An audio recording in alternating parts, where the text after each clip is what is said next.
te Cheikh Moussa da doon wax ni radiyallahu anhu mag ñi nekkuñu woon ay jinneek njuuma yu soppeeku waaye ay nit lañu woon yu gisoon dëgg dëgmal ko woon ginnaaw caaxaan ba xëy ràññeeku nee na bañ ràññee ko ñu ne la lu ne ñu tuumaal leen ko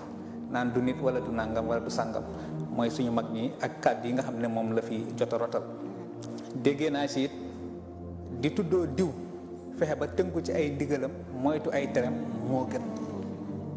di wax ni taalibe diw laa wala doomu diw laa fexe ba diw moom lu mu digle ci lu baax nga ne ca ak na meloon lam tere ca safaan it nga moytu ko moo tax Sénégal damay faral di wax ni am nañ ay mag am nañ ay royuwaay waaye seen valeur lañ desee xam ndax beneen biit mooy nit ñu leen jàngale yenn saay tamit day xaw a des ndax boo déggee kàddu yi dëggu yi ak kàddu soññe yi kon da ngay xam ne képp kuy wuyoo ci waa kër Baye Laay wala waa kër Maam Borom Tuubaa wala waa kër Maam Alaaji Maalik Si yow la ñuy xaar ci yow la ñuy xaar bépp melu jullit bu baax benn mag ci murid ñi da doon wax ni jàngee leen Serigne Touba mi ci téere yi te moytu Serigne Touba mi ci mbedd mi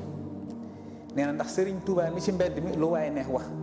waaye Serigne Touba mi ci téere yi moom moo ko waxal boppam. moo tax kon suñu mag ñi dañoo war di leen déglu di leen roy te bañ a jël suñuy bànneexu bakkan di ko layee seeni kàddu ndax ñoom lu ñu wax lu jub la lu leer la moo tax Serigne Touba doon na wax ni lu ne dinañ ma ko waxal waaye nag lay naa layoo naa pénc naa te duma péncaat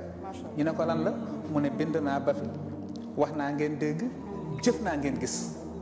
te yaakaar naa ñetti mbir yi doy na pour roy nit kon suñu kilifa gi ñu ngi rafetlu kàddu yi di ñaanal ci ëxlu bi nga xam ne ci la bokk di wax ni bu ñuy wax ni mat naa bàyyi ci réew mag yi mel nii ñoo tax bu ñuy wax ni mag dina toog gis lu xale gisul mag ñu mel nii ñoo tax moo tax ñu ngi koy leeral di la sant bu baax